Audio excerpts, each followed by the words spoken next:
5 years ago, Boris Johnson won the keys to number 10, and as soon as he got in, he got Brexit done in a microwave, and he then embarked on trying to get a USA trade deal.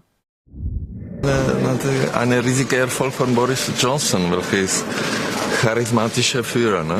Gewonnen und leider die gehen weg. Also das ist natürlich keine gute Nachricht für Europa.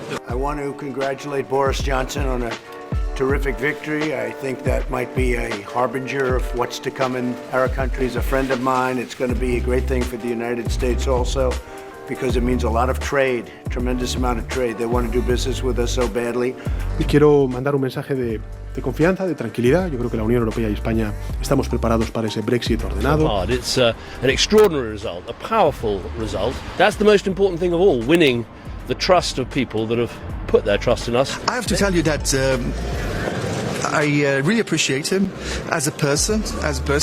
I do not always share the same political views, but that's the principle of being in different parties. We expect as soon as possible the vote by the British Parliament on the withdrawal agreement. Wir werden jetzt mit Großbritannien einen Wettbewerber vor unserer Haustür haben, der eben nicht mehr integriert ist in den Binnenmarkt. Say that the United Kingdom, yes, will become a third country. But at the very end, we will have an unprecedented partnership. This is not the end of something. This is the beginning of excellent future relations between good neighbours. The Conservative Party had a massive row. The British public went crazy because 9 out of 10 people don't want to lower food, animal welfare and environmental standards. So it was always going to be difficult. Now here we are under Keir Starmer and the Labour government, and we face exactly the same thing. Does Brexit ensure an American trade deal, or does Brexit take us back to the European Union? And Nigel Farage now is the main player in all of this, and he is supposedly the friend of farmers. But if you back the American trade deal, you are no friend of British farming, because the American trade deal means absolute cataclysmic disaster for British farming. Just a month ago, Keir Starmer in the House of Commons crossed the floor, walked up the steps and went to chat to Nigel Farage. We don't know what they said. We don't know what they agreed. But it was an unusual event, and it left us all wondering what exactly is going on.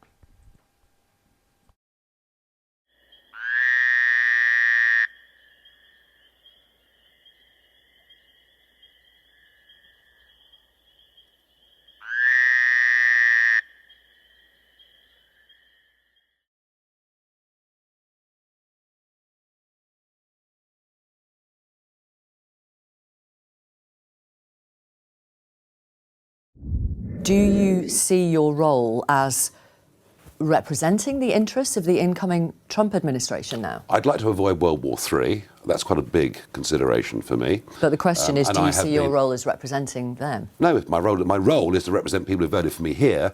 My role, above all, my role is to protect British interests. Yes, I've spent half my life in America. I work for American companies.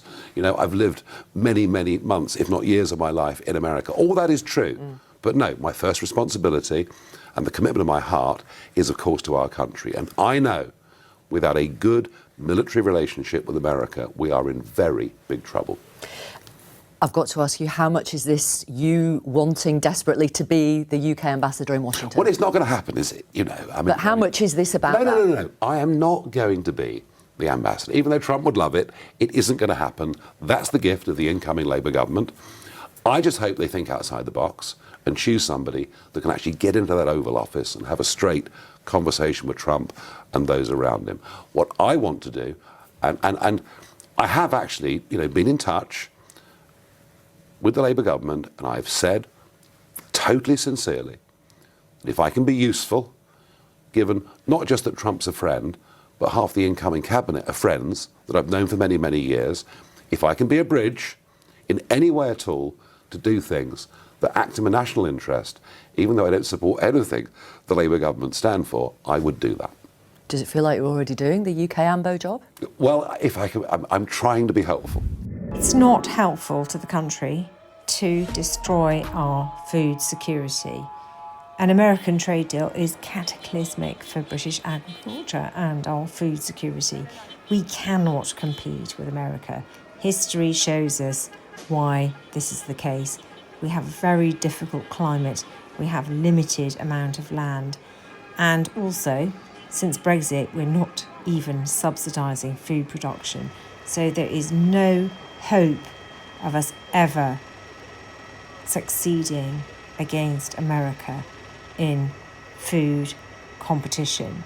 And they will win hands down, which means that we will lose our ability to feed ourselves. We will be wholly reliant on America to feed us. That is not a sovereign nation. That is a nation that has surrendered to America. Obviously, Nigel Farage, as we know, has a great relationship with the president-elect, and he has said that he will help negotiate that relationship and that he will help. That's surely a very magnanimous thing to say. It would be easy to step aside and say, well, I'll only help when I'm Prime Minister.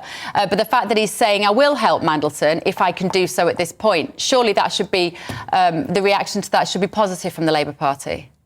Well, it's very kind of Nigel, isn't it, to volunteer to do that? Of course he's doing so. It's a trap.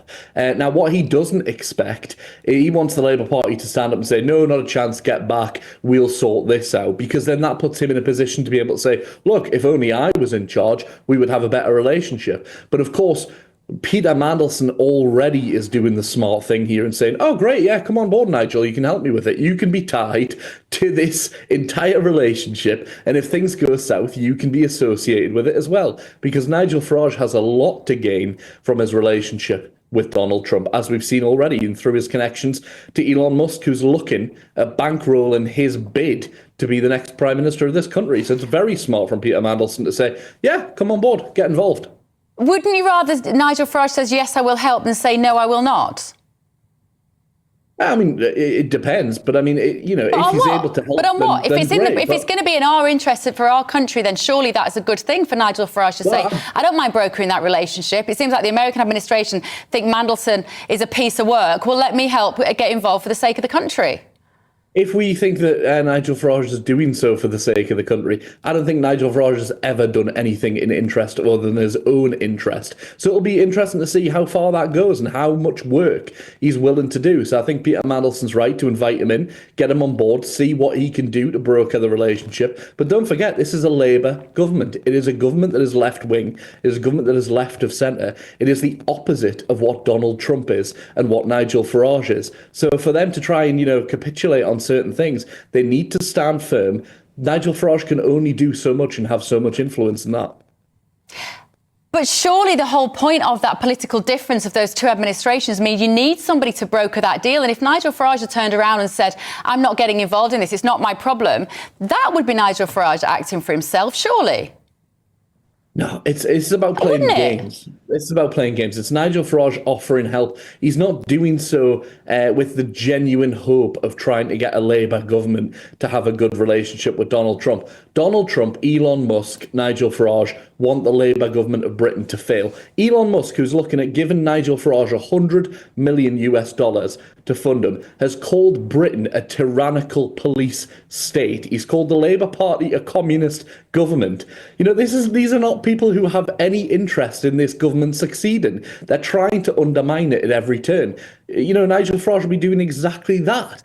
But Peter Mandelson can invite him in and say, come and help, get involved, and let's see exactly what Nigel Farage does. But I'll tell you now, if lifting a finger to help the Labour Party succeed is something that Nigel Farage wants to do, we should have him on board 100%, let's see. But I do not believe for 1 minute that he will. There is no consideration for food.